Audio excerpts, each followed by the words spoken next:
Mao ni ato ang mga unit mga boss para sa atong solar installation na 24 volts 1 kilowatt. So atong gigamit 60 ampere na MPPT.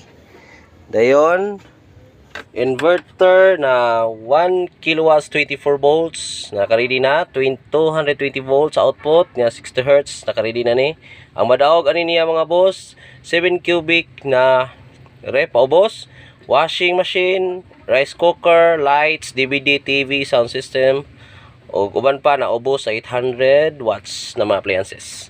So ang atong gigamit na battery dara LiPo 4 32650 cylindrical na 24 volts 100 Ah or 2 kilowatts power bank. Naka BMS na nato nang gi-wiring. Dayon balancer dira. So atong gihuwat ani ang mga protection devices na lang ato ani taon sa tong kliyente. Yan lang ko to mga boss.